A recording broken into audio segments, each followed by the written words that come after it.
Mister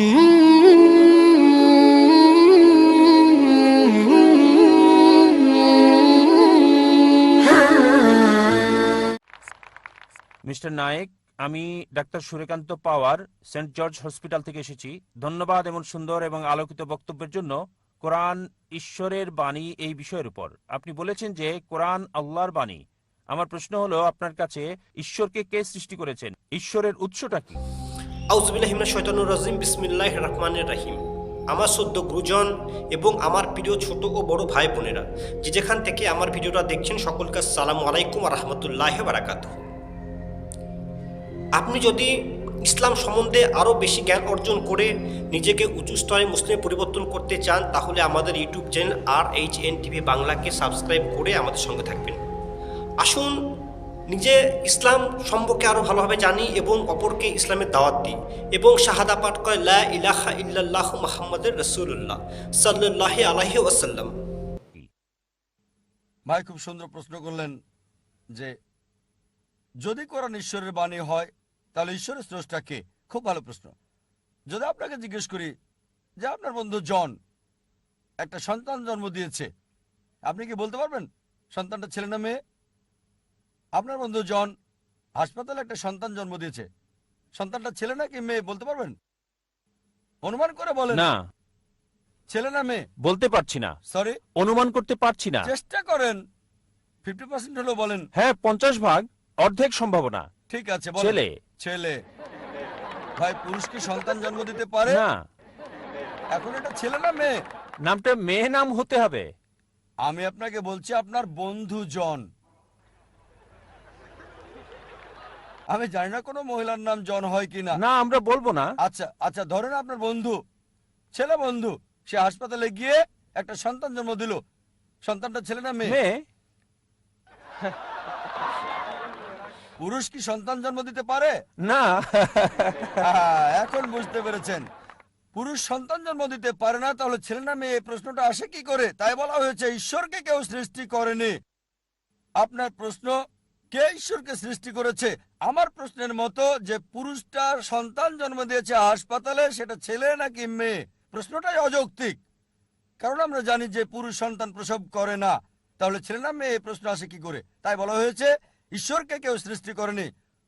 প্রত্যেক সৃষ্টির একজন স্রষ্টা থাকে, ঈশ্বরের কোনো স্রষ্টা নেই। তাই নাস্তিকের সাথে তর্কের সময় কখনোই বলি না যে সবকিছুরই স্রষ্টা আছে। আমি বলি প্রত্যেক সৃষ্টির স্রষ্টা আছে, ঈশ্বর কোনো সৃষ্টি নয়। বলা হয়েছে যখনই আমি বলবো ঈশ্বরের স্রষ্টাকে, আর সে ঈশ্বর নয়। তার সংজ্ঞা হচ্ছে আল্লাহর কোনো স্রষ্টা নেই। আশা করি উত্তরটা পেয়েছেন। ঠিক আছে, ধন্যবাদ। আমার নাম আরিয়ান পুত্র কুমার নারায়ণ সিং কৌন্তে, দিল্লি থেকে এসেছি।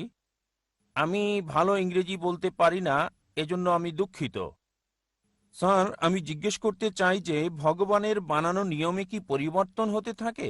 আমি এজন্য জিজ্ঞেস করছি যে ইসলাম ধর্মে বলা হয় যে মানুষের কখনো পুনর্জন্ম হয় না, আর শ্রীমদ্ ভগবত গীতাতে শ্রীকৃষ্ণ অর্জুনকে বলেছিলেন, হে পৃথিবীর মানুষ, যার মানে সবাই কয়েকবার জন্ম নেয়। হয়তো তোমার জানা নেই যে আমার কয়েকবার জন্ম হয়ে গেছে। আমি প্রথমে গীতাতে যে জ্ঞান দিয়েছিলাম তা প্রথমে মানুষকে দিয়েছিলাম, যাকে আপনারা সবাই নূহ আলাইহিসসালাম হিসেবে চিনে থাকেন। আবার পরের বার বলছে যে আমি সূর্যদেবকে এই জ্ঞান দিয়েছিলাম, এখন আমি আপনাকে এটা দিচ্ছি। তাহলে স্যার, আপনি কি বলতে পারেন যে মানুষের কি পুনর্জন্ম হয় নাকি হয় না? সময়ের সাথে সাথে কি ভগবানের দেওয়া নিয়মের কোনো পরিবর্তন হয় কিনা আমি জানতে চাই। ভাই দুটো প্রশ্ন করলেন। প্রথম প্রশ্ন হচ্ছে সর্বশক্তিমান ঈশ্বরের আইন এবং শিক্ষার মধ্যে কোনো পরিবর্তন করা যায় কিনা, পরিবর্তন হতে পারে কিনা। আর দ্বিতীয় প্রশ্ন, একজন মানুষ দ্বিতীয়বার জন্মাবে কিনা, পুনর্জন্ম হবে কিনা। আর একটা উদ্ধৃতি দিলেন গীতা থেকে, এটা দিয়ে পরে বলবো। এবার আসুন আপনার প্রথম প্রশ্নে, ঈশ্বরের বিধান পরিবর্তন হয় কিনা।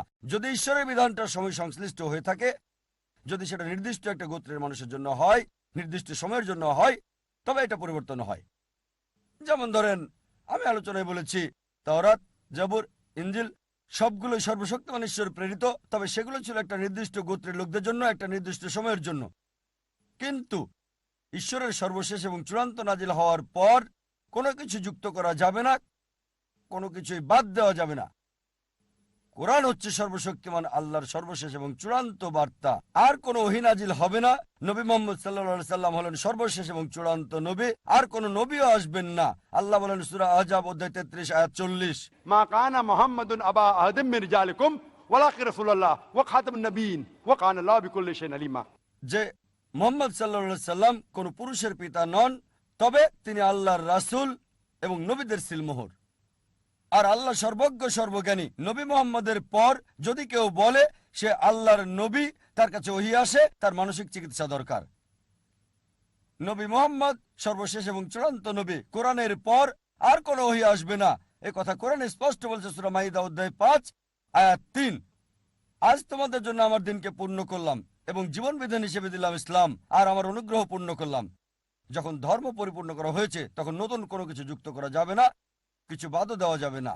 আপনার প্রশ্নে হ্যাঁ, পুরাতন ওহী পরিবর্তন হতে পারে, তবে মূল বার্তা প্রথম ওহী থেকে শেষ ওহী পর্যন্ত তাওহীদ সম্পর্কে, আল্লাহর একত্ববাদ সম্পর্কে এক। তাই সব গ্রন্থই যেগুলো কোরআনের আগে এসেছে সেগুলো আসল রূপে আর নেই। মানুষ সেগুলোকে পরিবর্তন করে দিয়েছে, কারণ সেগুলো সর্বকালের জন্য নয় এবং আল্লাহ সেগুলো সংরক্ষণ করার প্রয়োজন মনে করেননি। এবার যদি কোরআনের ব্যাপারে বলেন, আল্লাহ বলেছেন সূরা হিজর অধ্যায় 15 আয়াত 9, আমি কোরআন নাজিল করেছি, আমি এর সংরক্ষণকারী। এই কোরআনকে যদি সমগ্র মানবজাতি পরিবর্তন করার চেষ্টা করে তারা তা পারবে না। সমগ্র মানবজাতি আর জিন একত্রিত হলেও কোরআনকে পরিবর্তন করতে পারবে না। আর পূর্ববর্তী কিতাবের ব্যাপারে বললে হ্যাঁ, তাহলে তা করতে পারবে, তবে চূড়ান্ত বার্তার ক্ষেত্রে পারবে না। এটা হচ্ছে চূড়ান্ত। এবার আসুন আপনার দ্বিতীয় প্রশ্নে। স্যার, আমার দ্বিতীয় প্রশ্ন ছিল আমার যে মনে আছে দ্বিতীয় আল্লাহর প্রশ্ন। কাছে মনে আছে, আমার যে মনে আছে। তিনজন মানুষ থাকে তাদের সাথে আমাদের ব্রহ্মা, বিষ্ণু আর মহেশ, এই তিনজনের কাজ আলাদা আলাদা। তার মানে প্রথমে ব্রহ্মা যে প্রাণী যে কাজই করে সে অনুযায়ী তাকে জন্ম মানে আবারও পৃথিবীতে পাঠিয়ে দেয়। দ্বিতীয় কাজটি করে বিষ্ণু। বিষ্ণুজি সবাইকে লালন পালন করে আর তাদের দায়িত্বে থাকে। তৃতীয় যে মহাদেব আছেন, যাকে দেব আদি মহাদেব ডাকা হয়, মানে যাকে শিবশঙ্কর বলা হয়, আর তিনি সবার হিসাব মিলিয়ে দেন। তাহলে কি আপনাদের মানে আল্লাহর কাছে যে তিনজন থাকেন তারাও কি এই একই কাজ করেন? ভাই, আপনি ইসমাইল, ইসরাইল। নতুন প্রশ্ন করলেন, সেটার জি। উত্তর দেব। আগে পুরাতনটার উত্তর দিয়ে নেই। জি আপনি পুনর্জন্ম সম্পর্কে জিজ্ঞেস করেছেন, জি এখন সেটার উত্তর চান কি চান না? জি চাই। চান, তাহলে পুনর্জন্ম সম্পর্কে প্রথমে কিছু বলি, তারপর ব্রহ্মা, বিষ্ণু, শিবা নিয়ে বলবো ইনশাআল্লাহ। দুটোর উত্তর দেব। ভাই একটা নতুন প্রশ্ন করলেন, আমি বললাম আগে পুরনোটার উত্তর দেব, তারপর আমি নতুন প্রশ্নের উত্তর দেব। দ্বিতীয় প্রশ্নটা ছিল পুনর্জন্মে বিশ্বাস করি কি না দ্বিতীয় জীবনে। এবার পুনর্জন্মের ব্যাপারে বললে ভগবদ্গীতা থেকে উদ্ধৃতি দিলেন, তবে বেদ হিন্দু ধর্মের সবচেয়ে পবিত্র গ্রন্থ। বেদ হচ্ছে প্রথম, এগুলো হচ্ছে শ্রুতি, তারপরে আসে হচ্ছে স্মৃতি। মহাভারতের অংশ হলো ভগবদ্গীতা। যদি ভগবদ্গীতা বেশি পড়া হয় বেদের চেয়ে, তবে নির্ভরযোগ্যতার ক্ষেত্রে বেদ হচ্ছে উপরে। বেদ পুনর্জন্ম সম্পর্কে বলছে, পুনর্জন্ম মানে পরবর্তী জীবন। আর যদি কোরআন পড়েন, কোরআনও এই কথা বলছে। কোরআন বলছে আপনি পৃথিবীতে আসবেন, তারপর মারা যাবেন, আবার পুনরুত্থিত হবেন। পূর্ণ মানে পরবর্তী, জন্ম মানে জীবন, পুনর্জন্ম। কোথাও বেদ বলছে না জীবন মৃত্যু, জীবন মৃত্যু, জীবন মৃত্যু, কোথাও বলছে না এই কথা, কোথাও বলেনি। ভগবদ গীতাও এ ব্যাপারে কিছু বলেনি। আপনি যে উদ্ধৃতিটা দিয়েছেন ভগবদ গীতা অধ্যায় 4 অনুচ্ছেদ 22, আমি রেফারেন্সটা দিচ্ছি। এটা ভগবদ গীতায় উল্লেখ আছে। হিন্দুদের মতে এটা সর্বশক্ত ঈশ্বরের বাণী। তাতে বলা হয়েছে যেহেতু মানুষ কাপড় পরিবর্তন করে, পুরাতন কাপড় ফেলে দেয়, নতুন কাপড় পরিধান করে, একইভাবে আত্মা নতুন দেহের ভেতরে যায়। পুরাতন দেহকে ফেলে দিয়ে নতুন দেহে যায়, আমার কোনো সমস্যা নেই। পৃথিবীতে এই দেহ আছে, যখন মারা যাবেন আপনাকে উঠানো হবে নতুন দেহে, সমস্যা নেই। এটা কোরআনের সাথে মিলছে, বেদের সাথে মিলছে। তবে এই দর্শন যেটা বললেন পুনর্জন্মের ব্যাপারে সংস্কৃত ভাষায় বলা হয়েছে সংস্কারা, পুনর্জন্মের থিওরি, জীবন মৃত্যুর থিওরি। বলা হয় পুনর্জন্ম, ঠিক? এই থিওরিটা দাঁড় করিয়েছেন হিন্দু ধর্মের পণ্ডিতরা, বেদের কোথাও উল্লেখ নেই। কেন? কারণ তারা ব্যাখ্যা দিতে পারতো না। কেন কিছু লোক দেব, কিছু লোক ধনী, কিছু লোকের জন্ম গরিব পরিবারে, কিছু লোকের সুস্বাস্থ্য আছে, কিছু লোকের বংশগত হৃদরোগ আছে, ঈশ্বর এমন অবিচার করছেন কেন? তারা এর কোনো ব্যাখ্যা দিতে পারেনি। তাই তারা একটা দর্শন নিয়ে এলো, জীবন মৃত্যুর, কর্ম আর ধর্ম। কর্ম হচ্ছে কাজ, ক্রিয়া, ধর্ম হচ্ছে বিধান। তাহলে ব্যাখ্যা কি কেন ঈশ্বর অবিচার করছেন? কেন একজন মানুষ হৃদরোগ নিয়ে জন্ম নেবে? শেষ জীবনে সে কিছু পাপ করেছিল। এই দর্শন অনুমান হিন্দু ধর্মের পণ্ডিতদের, এটা বেদের নয়। তাই তারা এই দর্শন নিয়ে এলো আর বলল, যদি ভালো কাজ করো পরবর্তী জীবনে উঁচু জাতে জন্ম নেবে তোমরা। আর হিন্দু ধর্মের বিশ্বজনীন ভ্রাতৃত্ব হচ্ছে সব জীবন্ত প্রাণী ভাই। তাই হতে পারে কখনো জন্মাবেন তেলাপোকা হয়ে, কখনো বা ইঁদুর হয়ে, কখনো বিড়াল হয়ে, কখনো কুকুর, কখনো মানুষ হিসেবে। মানুষ হচ্ছে সর্বোচ্চ লেভেল। ভালো কাজ করলে উঁচু লেভেলে জন্মাবেন, খারাপ কাজ করলে নিচু জাতে জন্মাবেন। আপনি মানুষ হয়ে জন্মাতে পারবেন 7 বার। কতবার? 7 বার। এটা হিন্দু পণ্ডিতদের দর্শন, যেটাকে বলা হয় সংস্কারা। এখন আপনাকে জিজ্ঞেস করি, এই পৃথিবীতে অপরাধ বাড়ছে না কমছে? অপরাধ বাড়ছে না কমছে? বেড়ে চলেছে, মাশাআল্লাহ, খুব ভালো। পাপ বাড়ছে। মানুষের সংখ্যা আমরা যা জানি, মানুষ বাড়ছে না কমছে? জনসংখ্যা বাড়ছে না কমছে? বাড়ছে, মাশাআল্লাহ। এখন পাপও বাড়ছে, মানুষের সংখ্যাও বাড়ছে। যেহেতু পাপ বাড়ছে, মানুষ তো কমার কথা। তাই বোঝা যাচ্ছে লজিক্যালি এটা ঠিক না। এজন্য আমি পুনর্জন্ম বিশ্বাস করি। পুনর্জন্ম মানে পরবর্তী জীবন, এ ব্যাপারে কোরআনও বলছে। তবে একবার এই পৃথিবীতে আসবেন, একবার। এবার আপনার দ্বিতীয় প্রশ্নে আসি, যে ব্রহ্মা, বিষ্ণু, মহেশ বা শিবা এটা একই। দুটো নাম, মহেশ আর শিবা একই, তবে সবচেয়ে পরিচিত হচ্ছে শিবা, ঠিক? স্রষ্টা, ধ্বংসকারী, রক্ষাকারী, ব্রহ্মা, বিষ্ণু, শিবা। আর আপনি বললেন ঈশ্বরের 3টি রূপ। না, 3টি রূপ না। তার কি কোনো মানুষ আছে? হ্যাঁ, তার অনেক ফেরেশতা আছেন, তবে ঈশ্বর একাই যথেষ্ট। কোনো সাহায্যের দরকার হয় না। তবে যদি তিনি চান ফেরেশতা দিয়ে কাজ করাতে পারেন, যদি চান। যদি না চান সমস্যা নেই। তিনি শুধু চাইবেন, তা হবে। কুন ফায়াকুন, হও আর হয়ে যায়। এবারে হিন্দুদের ব্যাপারে বললে, তারা যা বিশ্বাস করে তা কিছুটা ট্রিনিটির মতো, খ্রিস্টানদের মতো হিন্দুরা বিশ্বাস করে যে সর্বশক্তিমান ঈশ্বর, সৃষ্টির জন্য একজন ঈশ্বর ব্রহ্মা, ধ্বংসের জন্য একজন ঈশ্বর শিবা, একজন ঈশ্বর হলেন রক্ষাকারী বিষ্ণু। সুতরাং আলাদা ঈশ্বর সৃষ্টির জন্য, আলাদা ঈশ্বর রক্ষার জন্য, আলাদা ঈশ্বর ধ্বংসের জন্য। কোরআন বলছে সূরা আম্বিয়া অধ্যায় 21 আয়াত 22, এক আল্লাহ ছাড়া যদি একাধিক আল্লাহ থাকতো অবশ্যই তারা ঝগড়া করত। আর কোরআন বলছে সূরা মুমিনুন অধ্যায় 23 আয়াত 91, যে যদি একাধিক ঈশ্বর থাকতো একজন আরেকজনের সাথে যুদ্ধ করত। এজন্য আমরা হিন্দু মিথ থেকে দেখি একজন ঈশ্বর যুদ্ধ করছে আরেকজনের সাথে, একজন ঈশ্বর আরেকজনকে পরাজিত করছে, তৃতীয় জন দ্বিতীয় জনকে সাহায্য করছে। ঈশ্বর কিভাবে যুদ্ধ করে? সুতরাং উত্তম হচ্ছে এক ঈশ্বর, সুপার পাওয়ার একটাই। আর বেদ এটাই বলছে। যদি কোনো সাধারণ হিন্দুকে জিজ্ঞেস করেন আপনি কতজন ঈশ্বরে বিশ্বাস করেন, কেউ বলবে 3 জন, কেউ বলবে 100, কেউ বলবে 1000, কেউ বলবে 33 কোটি 330 মিলিয়ন। কিন্তু যদি শিক্ষিত হিন্দুকে জিজ্ঞেস করেন আপনি কতজন ঈশ্বরে বিশ্বাস করেন, সে বলবে একজন হিন্দুর উচিত এক ঈশ্বরে বিশ্বাস করা। কিন্তু সাধারণ হিন্দু বিশ্বাস করে একটা আদর্শে, সেটা প্যান্থেইজম। তার মানে সবকিছু ঈশ্বর। গাছ হলো ঈশ্বর, সূর্য ঈশ্বর, চাঁদ হলো ঈশ্বর, মানুষ হলো ঈশ্বর, আর সাপও ঈশ্বর। আমার জন্য দোয়া করবেন, আমি যেন আরও বেশি বেশি করে সহিহ হাদিস এবং কোরআনের কথা ভিডিওর মাধ্যমে আপনাদের সামনে তুলে ধরতে পারি। আমরা মুসলিমরা বিশ্বাস করি সবকিছু ঈশ্বরের। ঈশ্বর নামের সাথে এর শব্দ যোগ করি। সবকিছু ঈশ্বরের। গাছ ঈশ্বরের, সূর্য ঈশ্বরের, চাঁদ ঈশ্বরের, মানুষ ঈশ্বরের, পাশাপাশি সাপও হলো ঈশ্বরের। তাই প্রধান পার্থক্য হচ্ছে হিন্দু আর মুসলিমদের মধ্যে, হিন্দুরা বলে সবকিছু ঈশ্বর আর আমরা মুসলিমরা বলি সবকিছু ঈশ্বরের। ঈশ্বর নামের সাথে যুক্ত হচ্ছে এর শব্দটা। পার্থক্যটা হচ্ছে এই শব্দটা।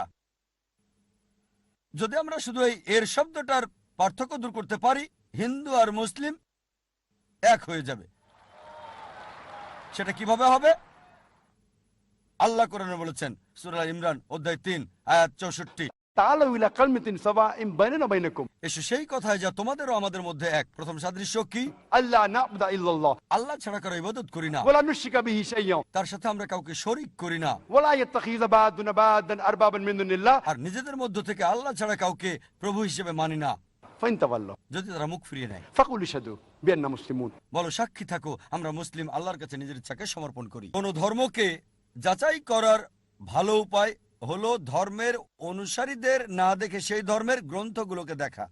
এখন যদি হিন্দু ধর্ম গ্রন্থ দেখি, যদি আমরা পড়ি উপনিষদ, বেদ উপনিষদ, এগুলো সবচেয়ে পবিত্র। ছান্দোগ্য উপনিষদে বলা হয়েছে অধ্যায় 6 অনুচ্ছেদ 2 পরিচ্ছেদ 1, एकम एविदित्यम ঈশ্বর একজনই, দ্বিতীয় কেউ নেই। এটা সংস্কৃত উদ্ধৃতি। एकम एविदित्यम। ঈশ্বর কেবল একজন, দ্বিতীয় কেউ নেই। শ্বেতাসূত্র উপনিষদে বলা হয়েছে অধ্যায় 6 অনুচ্ছেদ 9, नाचस्य कसिज जनिता न चदीपा। তার কোনো প্রভু নাই, তার কোনো পিতামাতা নাই, সর্বশক্তিমান ঈশ্বরের কোনো প্রভু নেই, তার কোনো মা নেই, তার কোনো বাবা নেই। শ্বেতাসূত্র উপনিষদে বলা হয়েছে 4 নম্বর অধ্যায় অনুচ্ছেদ 19, न तस्य प्रतिमा अस्ति। ঈশ্বরের কোনো প্রতিমা নেই। প্রতিমা মানে প্রতিচ্ছবি, প্রতিমা মানে ফটোগ্রাফ, ভাস্কর্য, মূর্তি, পেন্টিং। সর্বশক্তিমান ঈশ্বরের কোনো ফটোগ্রাফ নেই, কোনো প্রতিমা নেই, কোনো প্রতিমূর্তি নেই, কোনো পেন্টিং নেই, তার কোনো ছবি নেই। হিন্দু গ্রন্থগুলোর মধ্যে সবচেয়ে পবিত্র গ্রন্থ হচ্ছে বেদ, আর যজুর্বেদে আছে অনুচ্ছেদ 32 পরিচ্ছেদ 3, न तस्य प्रतिमा अस्ति। সর্বশক্তিমান ঈশ্বরের কোনো প্রতিমূর্তি নেই, কোনো প্রতিচ্ছবি নেই, কোনো প্রতিমা নেই, কোনো ভাস্কর্য নেই, কোনো মূর্তি নেই। যজুর্বেদে বলা হচ্ছে অধ্যায় 40 অনুচ্ছেদ 8 সর্বশক্তিমান ঈশ্বর পবিত্র। যজুর্বেদে বলা হচ্ছে অধ্যায় 40 অনুচ্ছেদ 9 अंधात्म प्रविशन्ति या समुतिमुपास्ते। তারা অন্ধকারে প্রবেশ করে যারা আসাম্ভূতির উপাসনা করে। আসাম্ভূতি হলো প্রাকৃতিক বস্তু, যেমন আগুন, পানি, বাতাস ইত্যাদি। অনুচ্ছেদ আরো বলছে তারা অন্ধকারে প্রবেশ করে যারা সাম্ভূতির পূজা করে। সাম্ভূতি হচ্ছে তৈরি করা বস্তু, যেমন টেবিল, চেয়ার, মূর্তি ইত্যাদি। কে বলেছে? যজুর্বেদ অধ্যায় 40 অনুচ্ছেদ 9। আর হিন্দু ধর্মের ব্রাহ্মসূত্র হচ্ছে एकम ब्राह्मण देवता नास्ते नैना नास्ते किंचन। भगवान एक ही है, दूसरा नहीं है, नहीं है, नहीं है, जरा भी नहीं है। ঈশ্বর একজনই, দ্বিতীয় কেউ নেই, কেউ নেই, কেউ নেই, কোথাও কেউ নেই। আমি দর্শকদের বলবো এই ছেলের জন্য জোর করতালি দিতে, কারণ আমি মনে করি যখন আমাদের বয়স কম আমরা বেশি নিষ্পাপ, বেশি ন্যায়পরায়ণ, বেশি সত্যবাদী। সে এরই দৃষ্টান্ত দেখালো। প্রশ্নটি খুবই গুরুত্বপূর্ণ, তার দৃষ্টিভঙ্গিও চমৎকার। আলহামদুলিল্লাহ। পরবর্তী প্রশ্ন পুরুষদের মধ্যে পিছন থেকে। মিস্টার জাকির, আমি অরোরা বিবেক। হিন্দু হয়েও এখানে এসেছি, কোনো বিতর্কের জন্য এখানে আসিনি। তবে আমার একটা প্রশ্ন, আহম ব্রহ্মা, আহম বিষ্ণু, আহম মহেশ এগুলো বলেছিল আমার ভালো বন্ধুদের একজন। ঘটনাক্রমে সে আমাদেরকে কোরআন এবং বাইবেল নিয়ে বলেছিল। তবে আমার প্রশ্ন হলো, আমার প্রশ্ন 4টা আপনার কাছে। 1 নাম্বার, বেশি গুরুত্বপূর্ণ প্রশ্ন প্রথমে। আচ্ছা যদি সময় থাকে অবশ্যই আপনাকে আরেকটি প্রশ্ন না, করার কারণ সুযোগ দেব। দেখাবেন না। কারণ যদি সবাই দেখে আর আমি কোঅর্ডিনেটর হিসেবে এটা করি, আমার মনে হয় এটা অন্যদের প্রতি অবিচার আচ্ছা, হবে। ঠিক আছে, আমি বুঝতে পেরেছি।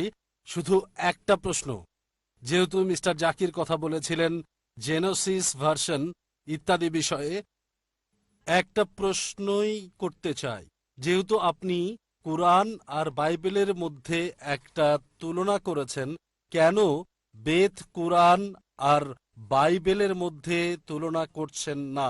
সবগুলোই নিজ ক্ষেত্রে বহুমুখী, একটা আরেকটার সাথে ঘটনাক্রমে সম্পর্কিত। ঈশ্বর সর্বশক্তিমান হলেন এক, যেভাবেই তাকে ডাকা হোক, আল্লাহ, ভগবান বা যিশু নামে। এটা নিশ্চিত করছেন না কেন সব মানুষেরই বলা উচিত ঈশ্বর কেবল একজন? ভাই সুন্দর প্রশ্ন করলেন, খুবই গুরুত্বপূর্ণ প্রশ্ন, একটা বাস্তব প্রস্তাব। যখন আমি কোরআন আর বাইবেল নিয়ে তুলনা করছি, কেন কোরআন, বাইবেল, বেদ নিয়ে তুলনা করছি না? আর বললেন যে কেন সবগুলোকেই মানছি না। এটাই আমি সব মানুষকে বলি। কোরআন বলছে تعالوا إلى كلمة سواء بيننا وبينكم। এসো সেই কথা যা আমাদের ও তোমাদের মধ্যে এক। ভাই প্রত্যেক মানুষকে আমি যা বলি যে কেউ হোক, হিন্দু, খ্রিস্টান, মুসলিম, ইহুদি, শিখ, পার্সি, সমস্যা নেই। আমি তাদের বলি একটা সহজ কথা যা সবাই মানবে, কমপক্ষে একটা গ্রন্থকে ঈশ্বরের বাণী বলে মানি, সবাই তাতে রাজি হবে। হিন্দু বলবে ঠিক আছে বেদ ঈশ্বরের বাণী, খ্রিস্টান বলবে বাইবেল ঈশ্বরের বাণী, মুসলিম বলবে কোরআন ঈশ্বরের বাণী, শিখ বলবে আদি গ্রন্থ ঈশ্বরের বাণী, পার্সি বলবে আবেস্তা ঈশ্বরের বাণী, সমস্যা নেই। সবগুলো গ্রন্থকে একত্রিত করেন, যে বিষয়গুলো কমন অন্তত সেগুলো মেনে চলি, যেগুলো মিল নেই সেগুলো পরে আলোচনা করা যাবে, ঠিক আছে? আমি শুধু তাদেরকে বলি যে বিষয়টা সবগুলো গ্রন্থে কমন চলুন সেটা মেনে চলি, কারণ দুঃখিত কমপক্ষে স্যার, দুঃখিত স্যার কথা বলার জন্য, ভাই আপনার আমাকে উপর উত্তরটা কথা শেষ বলার করতে জন্য দিন, দুঃখিত। পরে আমি প্লিজ শেষ প্লিজ করার পরে প্লিজ উত্তরটা মিস্টার শেষ জাকির। করার পরে আপনি বলতে পারবেন। হয়তো যেটা বলতে চান সেটা আমার উত্তরে আছে, ঠিক? হ্যাঁ, আস্তে আস্তে যাই।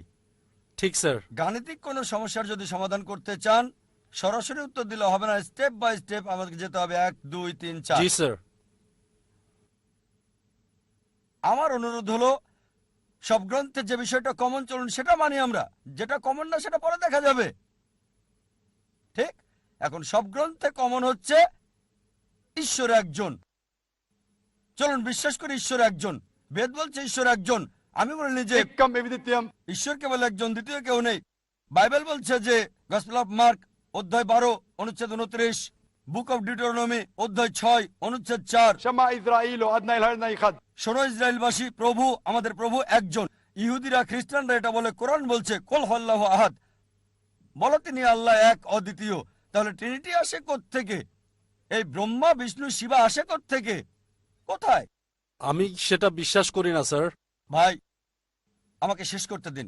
কোরআনে ব্রহ্মার কথা বলা হয়নি, কোন শিবার কথা বলা হয়নি, যিশুর কথা বলা হয়নি যে তিনি ঈশ্বর। কোরআনে বলা হয়েছে তিনি আল্লাহর একজন নবী ছিলেন। বাইবেলও বলে না যে তিনি ঈশ্বর ছিলেন। এটা হচ্ছে খ্রিস্টানদের একটা মিথ্যে দাবি। তাহলে কিভাবে বলেন যে আল্লাহ যিশু যেটাই বলুক না কেন সমস্যা নেই? কোরআন বলছে সূরা ইসরা অধ্যায় 17 আয়াত 110, कुलदुल्ला अबिदुर रहमान अयमा तादु फला अस्माउल हुसना। বলো আল্লাহ বলো আর রহমানই বলো, যে নামেই ডাকো তার রয়েছে সুন্দর সুন্দর নাম, সে নাম হবে তার নিজের দেওয়া, সে নামে মনে কোনো ছবি ভাসবে না, সেটা হবে সত্য নাম। আপনি ঈশ্বরকে মিথ্যা নাম দিতে পারবেন না, ঈশ্বরকে ছোট করতে পারবেন না, তাকে অসম্মান করতে পারবেন না। কিছু লোক আছে আমাকে বলে এতে আর এমন কি সমস্যা? আপনি পানি বললেন, ওয়াটার বললেন, টানি বললেন, সমস্যা কোথায়? যদি বলেন পানি, এটা হিন্দি নাম, টানি হচ্ছে তামিল, ময়া বা মাই এটা আরবি, জল বাংলা, সমস্যা নেই, যে কোনো নামে বলতে পারেন। কিন্তু কোনো সকালে আমার এক বন্ধু এসে বলল প্রত্যেকদিন সকালে পানি খাই। ডাক্তার আমাকে বলল বেশি করে পানি খান, তবে পানি খাওয়ার পর আমার বমি হলো। আমি বললাম কেন? না পানিটা হলদে বর্ণের ছিল। ডাক্তার পানি খেতে বলল, সে প্রতিদিন সকালে 1 গ্লাস করে পানি খায়, পানিটা হলদে। হলদে? হলুদ? তারপর বুঝলাম যে পানির কথা বলছে সেটা আসলে পানি না, ইউরিন। আপনি ইউরিনকে পানি বলতে পারেন না, পানিকে বড় জোর বলতে পারেন টানি, বলতে পারেন ওয়াটার। একইভাবে আল্লাহকে রহমান বলতে পারেন, রহিম বলতে পারেন, করিম বলতে পারেন, রব। কিন্তু ঈশ্বরকে মানুষ বলতে পারেন না, ঈশ্বরকে ইনসান বলতে পারেন না, যেমন ইউরিনকে পানি বলতে পারেন না।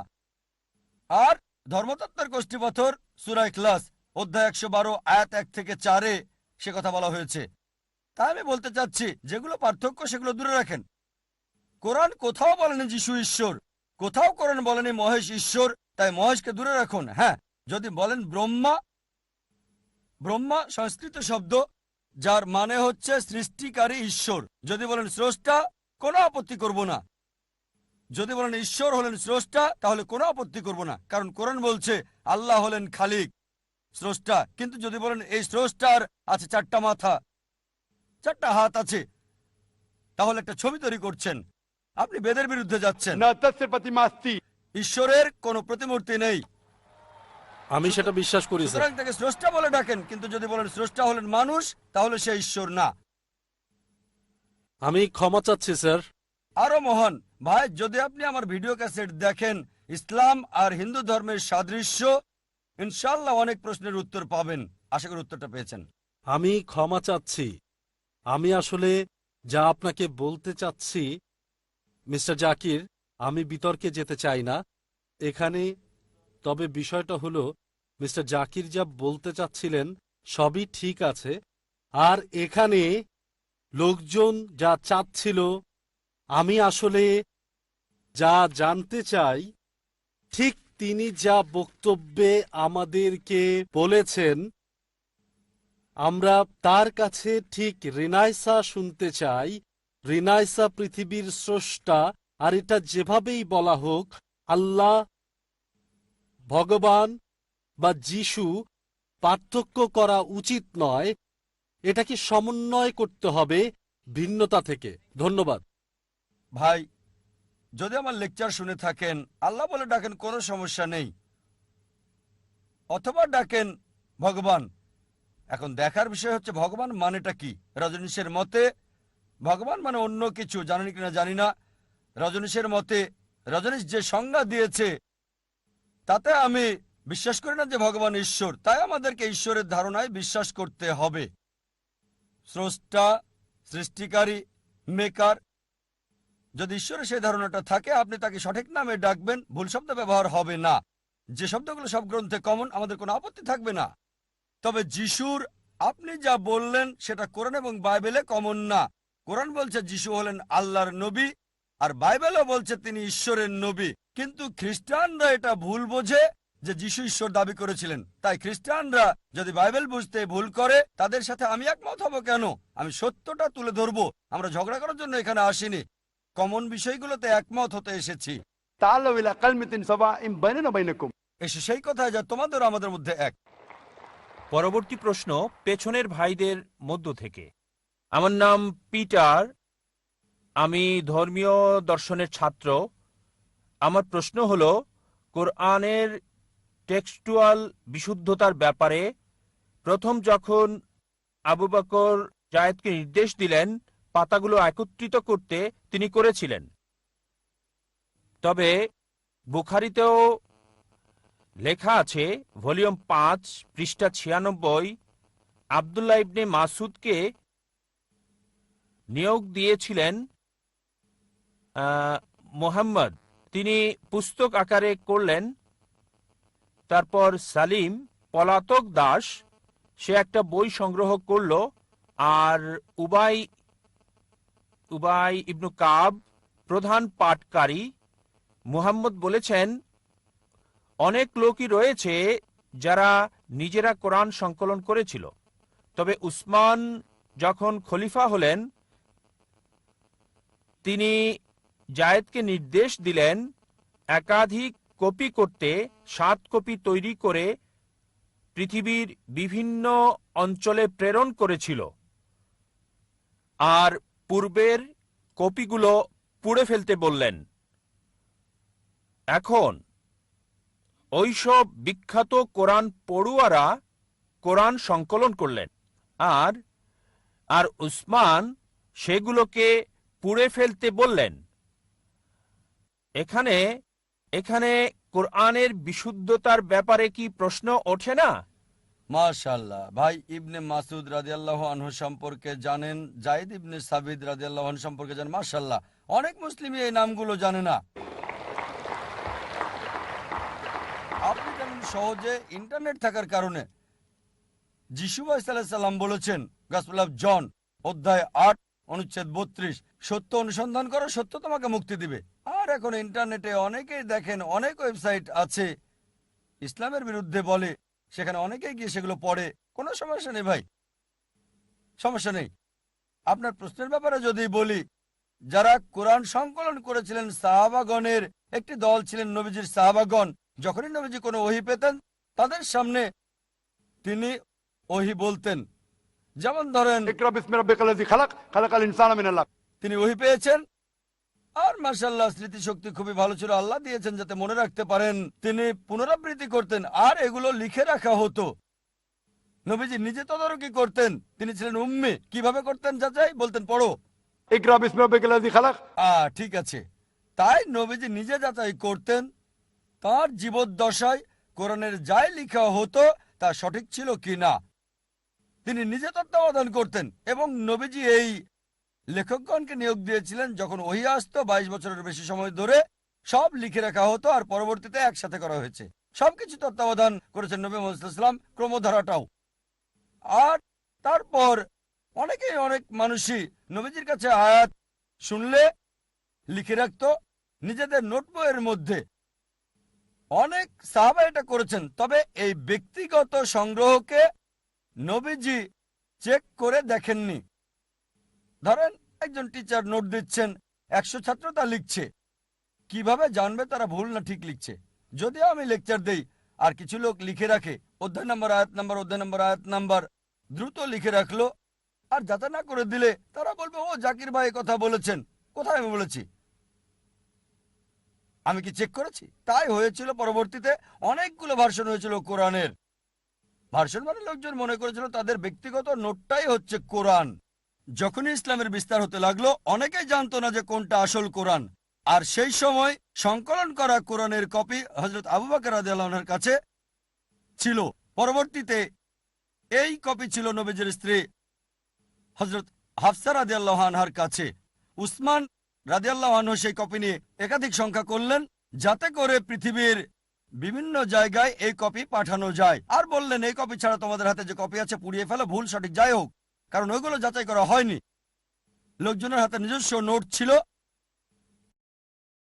ধরেন আমার লেকচার নোট করে অনেকে এখানে নোট করছে, হতে পারে 80% বা 90% সঠিক, 100% খুবই কঠিন। ঠিক, 100% হওয়া খুবই কঠিন। 80 বা এটা হতে পারে 100%ই সঠিক যদি আমি চেক করে আমার লেকচারের বই দিই। আপনি একটা বই পাচ্ছেন, কোরআন এবং আধুনিক বিজ্ঞান, আমি যাচাই করে লিখেছি, আপনার নোটটা আপনি ফেলে দেন। কেন আপনার নোট লাগবে? আমি তো বই দিচ্ছি। যদিও পুরো লেকচারটা পাচ্ছেন না, লেকচারের অংশটা পাচ্ছেন কোরআন এবং আধুনিক বিজ্ঞান। এখন ওই অংশের নোটগুলো আপনাকে ফেলে দিতে বলবো আমি। এটা ঠিক, এটা দেখেছি আমি, ডাক্তার জাকির নায়েক, আমার বই। একইভাবে যা নবীজি যাচাই করে রেখে গেছেন, আল্লাহ সুবহানাহু ওয়া তাআলার ওহী, হযরত উসমান রাদিয়াল্লাহু আনহু বললেন অন্য সব কপি পুড়িয়ে ফেলতে। তার মানে এই না যে বিভিন্ন কোরআন ছিল, কোরআন একটাই যা নাজিল হয়েছিল। তবে যখন লোকজন নিজেরা নোট রেখেছিল তাতে কিছু পার্থক্য ছিল, আর এই কারণেই সেই আসলটার একটা কপি এখন জমা রয়েছে কোপ্তাকি জাদুঘরে ইস্তাম্বুলে। তাই এটাকে যদি চেক করেন আজকের মুসাফ দিয়ে একই রকম পাবেন, অক্ষরে অক্ষরে শব্দে শব্দে মিল। তাই যদি পরিবর্তন করতে চান আপনারা পারবেন না, কারণ এখন লক্ষ লক্ষ মানুষ আছে যারা কোরআন মুখস্থ করে রেখেছে। আর এখানে দর্শকদের মাঝে অনেকেই মাশাআল্লাহ হাফেজ রয়েছেন, মাশাআল্লাহ তাদের অন্তরে কোরআন রয়েছে। যদি সব কপি পুড়িয়ে ফেলেন, সব হাফেজকে একত্রিত করে আবার আসল কপি শব্দে শব্দে অক্ষরে অক্ষরে মিলে তৈরি করা যাবে। আশা করি উত্তরটা পেয়েছেন। তবে এটা কি এক না বিখ্যাতকারীরা মুহাম্মদের সময়ের আর জায়েদ সংকলন করেছিলেন মুহাম্মদের মৃত্যুর অনেক পর? বলতে গেলে পুরোটাই ভুল। আমাদের যা বুঝতে হবে, জায়েদ ইবনে সাবিতকে প্রধান ওহী লেখক হিসেবে নিয়োগ দেওয়া হয়েছিল। সাথে অনেক সাহাবী ছিলেন, তাকে প্রদান করা হয়েছিল। আর নবীজি মুহাম্মদ সাল্লাল্লাহু আলাইহি সাল্লাম নিজে সেগুলোকে যাচাই করেছিলেন। পরবর্তীতে হযরত আবু বকর রাদিয়াল্লাহু আনহুর সময়ে এটাকে বইয়ের আকার দেওয়া হয়, কারণ সেই সময় কোনো কাগজ ছিল না, কলম ছিল না। এগুলো লেখা হতো পাথরে, হাড়ের উপর, ব্লেডের উপর, বিভিন্ন বস্তুর গায়ে। পরবর্তীতে এটাকে একটা বস্তুর ভেতর রাখা হয়, তারপর বই আকারে। কোথাও বলা হয়নি যে বিভিন্ন ভার্সন ছিল। তাই সকল ওহী লেখকদের আবার যখন কোরআন লেখা হয়, হযরত উসমান রাদিয়াল্লাহু আনহু সবাইকে ডেকে নিয়ে তাদেরকে দায়িত্ব দিলেন যারা প্রথম ওহী লিখেছিলেন, এবং আবারও জায়েদ ইবনে সাবিতকে প্রদান করা হয়। আশা করি উত্তরটা পেয়েছেন। হ্যাঁ বোন, পরবর্তী প্রশ্নটি করুন। হাই জাকির নায়েক, আসসালামু আলাইকুম। আমি নামিতা, পেশায় একজন কিন্ডারগার্টেন শিক্ষক।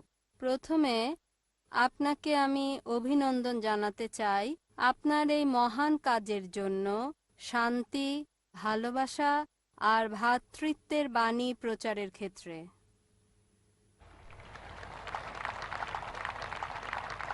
আমি আপনাকে জিজ্ঞাসা করতে চাই, যদি কোরআন ঈশ্বরের বাণী হয়, যদি ইসলাম সত্য জীবন ব্যবস্থা হয়, তাহলে কেন লোকজন এত সময় নিচ্ছে এই জীবন ব্যবস্থাকে গ্রহণ করতে? বোন সুন্দর প্রশ্ন করলেন। কোরআন আল্লাহর বাণী, ইসলাম সত্য ধর্ম, লোকজন কেন এটা গ্রহণ করতে দেরি করছে? বোন, সরল পথে থাকা সবসময় সহজ না। আপনার অনুধাবন ভিন্ন, এক একজনের অনুধাবন এক এক রকম। যেমন ধরেন, কেউ হয়তো ইসলাম পালন করছে না, ও যদি ইসলাম গ্রহণ করি হতে পারে সে আসক্ত করে, তাই মদপান বর্জন করতে হবে, মেয়েদের সাথে ডেটিং আর বাইরে যাওয়া বন্ধ করতে হবে। এটা তাকে সত্য গ্রহণে বাধা দিচ্ছে। হয়তো সে চিন্তা করে, ঠিক আছে ইসলাম ধর্ম ভালো, তবে আমি মদপান বন্ধ করব না, মেয়েদের সাথে মেলামেশা বন্ধ করব না, শুকর খাওয়া বন্ধ করব না। তাই যখন দেখবেন কিছু বাধা সমস্যা হতে পারে কেউ হয়তো খুবই নেশাগ্রস্ত, হয়তো কেউ শুকর খায়, কিন্তু সে ভাববে ঠিক আছে আমি ইসলাম গ্রহণ করব, তার মানে আমি 40 বছর বোকা ছিলাম, তাই না করাই ভালো। কেউ হয়তো ভাববে ইসলাম গ্রহণ করলে বন্ধুরা কি বলবে, আমার মা কি বলবে, বাবা কি বলবে। তাই বোন, এগুলোই হচ্ছে বাধা। এই বাধা অতিক্রম করতে পারলে সত্য গ্রহণ করতে পারবেন। তাই আপনাকে যা বুঝতে হবে, সত্য খুবই স্পষ্ট, এটা যুক্তি মানে সম্পূর্ণভাবে স্পষ্ট। এছাড়াও কিছু বিষয় রয়ে গেছে আড়ালে। একজনকে দৃঢ়চেতা হতে হবে যে ঠিক আছে, যদি এটা সত্য হয় আমি গ্রহণ করতে প্রস্তুত, এমনকি অমুসলিম বন্ধুদের ত্যাগ করতে হলেও। বিশ্বাস করুন বোন, এটা শুধু একটি অনুধাবন। আমি অনেক অমুসলিমকে চিনি যারা ইসলাম গ্রহণ করেছে, তারপরও পুরাতন বন্ধুরা আছে। আর লোকজন আমাকে বলে, ও জাকির, অমুসলিমদের ব্যাপারে বলবেন না, বন্ধু হারাবেন। আমার অনেক অমুসলিম বন্ধু আছে, মাশাআল্লাহ তারা আমাকে সম্মান করে। আপনি আমাকে উৎসাহ দিচ্ছেন, মাশাআল্লাহ আপনি অমুসলিম। আমার দায়িত্ব সত্যকে তুলে ধরা। আরেকটা বিষয়, কোরআন পরিষ্কার বলছে, সূরা বাকারা অধ্যায় 2 আয়াত 256, ला इकराह फिद्दीन। ধর্মের ব্যাপারে জোরাজোরি নেই, সত্য মিথ্যা থেকে স্পষ্ট। বোন, আমাদের কাজ সত্যকে তুলে ধরা। কেউ গ্রহণ করুক বা না করুক সেটা তার উপর নির্ভর করছে। যদি আল্লাহ চান সবাই গ্রহণ করুক, সেটা তার জন্য সহজ। এটা আছে পবিত্র কোরআনে, সূরা ইউনুস অধ্যায় 10 আয়াত 99। যদি আমি চাইতাম সবাইকে বিশ্বাসী করতে পারতাম, খুব সহজ, কুন ফায়াকুন, খুব সহজ। তাহলে পরীক্ষাটা কোথায়? আল্লাহ বলছেন কোরআনে, সূরা মুলক অধ্যায় 67 আয়াত 2, अल्लज़ी खलक़ल मौत वल हयाता। আল্লাহ সৃষ্টি করেছেন জীবন এবং মৃত্যু পরীক্ষা করতে তোমাদের মধ্যে কে উত্তম আমলকারী। তাই বোন, এই জীবনটা আখিরাতের জন্য পরীক্ষা। যখন কেউ সত্যকে বোঝে, সবকিছুই বোঝে কিন্তু মানে না, হয়তো 80 ভাগ মানে, 50 ভাগ মানে, খুব কম মানুষই 100 ভাগ মানে, এমনকি সব মুসলিমও 100 ভাগ মানে না। কিছু মুসলিমের বদভ্যাস থাকতে পারে, তারপরও সে মুসলিম। তাই বোন, আপনাকে বুঝতে হবে প্রধান বিষয় ঈশ্বরের একত্ববাদ, আর সর্বশেষ চূড়ান্ত নবীর উপর বিশ্বাস, আখিরাতে বিশ্বাস করা। এই 2-3টা বিষয় বেশি গুরুত্বপূর্ণ।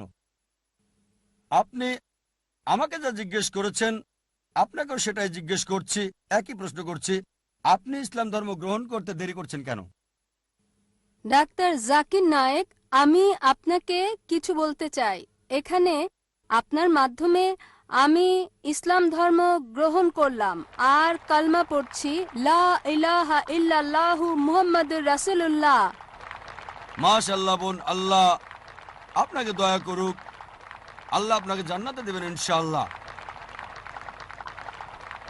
আপনাকে অভিনন্দন জানাই বোন, আল্লাহ আপনাকে রহমত করুক আর জান্নাতে দিক, আমিন।